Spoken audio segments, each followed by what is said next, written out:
This happened 10 years ago, but I can still feel the cold bite of that December night on my skin. My name is David, and back then I had a wife, Marianne, and a 7-year-old son named Andrew.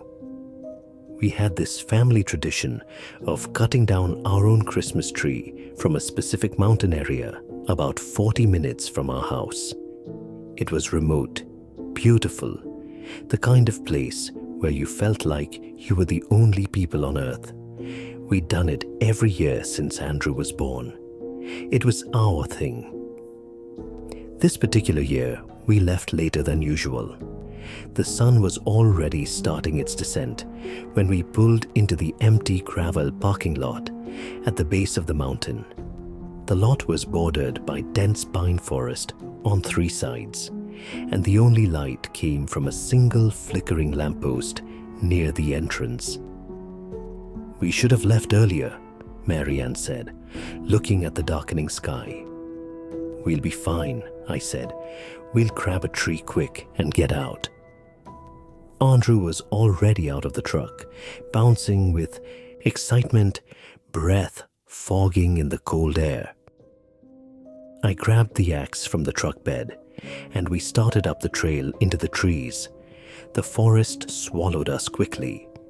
The temperature dropped noticeably the deeper we went, and the canopy above blocked out what little light remained. We found a good tree about 15 minutes in.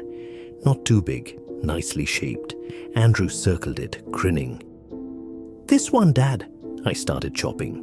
The sound of the axe biting into wood echoed strangely in the stillness. Too loud, too sharp. Marianne kept looking over her shoulder. "What's wrong?" I asked between swings. "I don't know," she said quietly. I feel like we're being watched." I stopped mid-swing and listened. The forest was silent. No birds, no wind, nothing. "It's just us, babe," I said, but my voice sounded unconvincing even to me. That's when Andrew pointed deeper into the trees. "Dad, who's that?" My blood ran cold. About 50 yards away, barely visible between the trunks, was a figure, standing completely still, watching us. I couldn't make out details. The darkness and distance made it just a dark shape, but I could feel the eyes on us. "Hello?" I called out, my voice cracking. No response. The figure didn't move.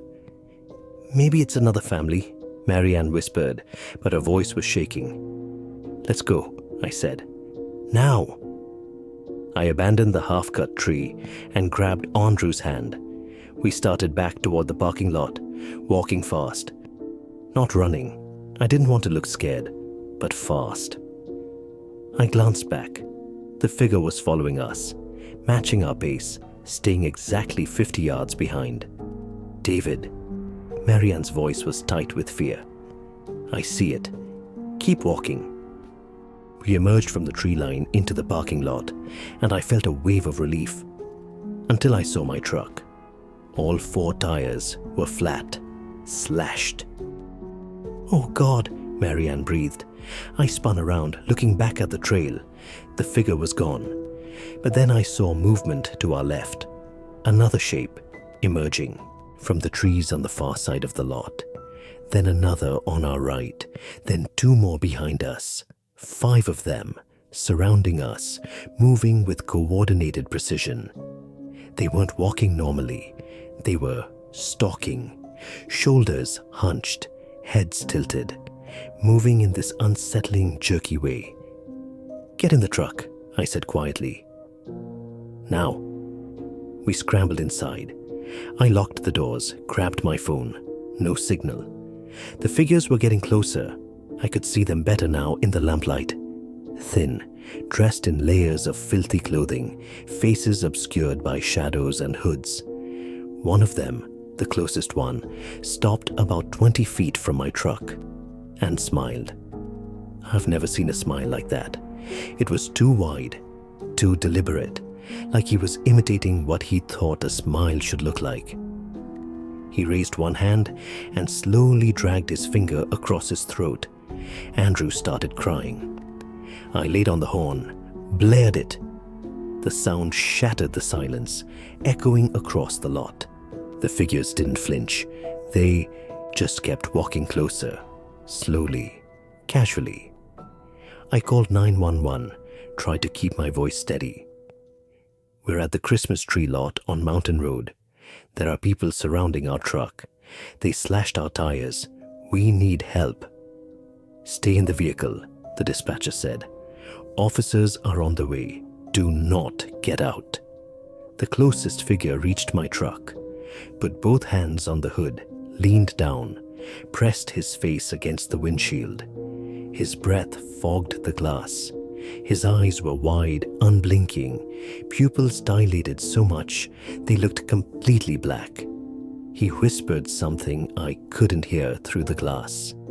Then he started laughing.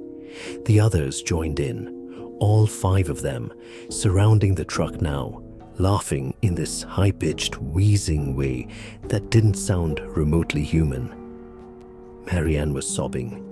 Andrew was screaming. I gripped the steering wheel so hard my knuckles went white. One of them tried the door handle, yanked it. When it didn't open, he slammed his fist against the window. Then, again, harder. I saw headlights cutting through the darkness. Sirens. The moment the police SUV turned into the lot, the figures scattered, disappeared into the trees like smoke. Gone in seconds, the police searched for over an hour, found nothing but tracks, dozens of them, circling the entire parking lot. They'd been watching us for a while. Sometimes, one officer said, people live out in these woods, squatters, drifters, usually harmless. Those weren't harmless, I said. He didn't argue. We never went back, never cut down another tree. That tradition died that night because sometimes I still wake up in a cold sweat, remembering that smile pressed against my windshield and wondering what they would have done if the police had arrived 5 minutes later.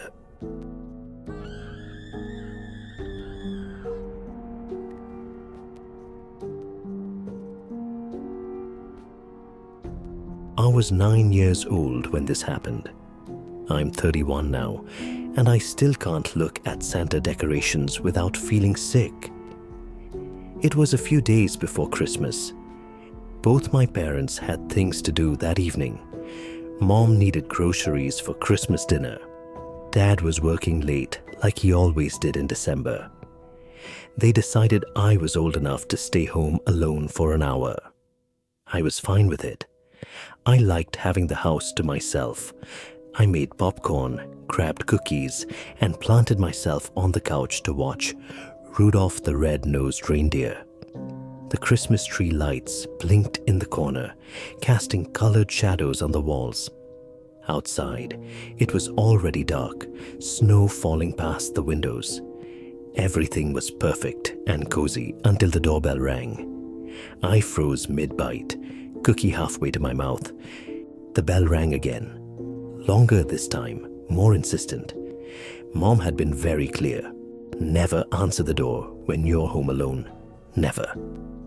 But I was curious. I crept to the door and looked through the peephole. There was a man dressed as Santa Claus on my porch. Full costume, red suit, white beard, black boots, the works. He was holding a clipboard and standing way too close to the door. Close enough that I could see the individual threads in his fake beard. Something about him felt wrong. The suit looked dirty, the beard was crooked, and his eyes were wrong. "Who is it?" I called out, voice small. The man's head tilted. He'd heard me. He knew I was a kid. "Ho, ho, ho." His Santa voice sounded forced, theatrical, too loud. "It's Santa Claus. I have a special gift for you. Open the door, little one." I pressed myself against the wall. I don't need anything. Go away." Silence. Then, "Are you home alone, sweetie?" My blood turned to ice. "Are your parents home?" he asked again, voice dropping lower. Less Santa-like. I backed away from the door, didn't answer. My heart was pounding so hard I thought I'd throw up.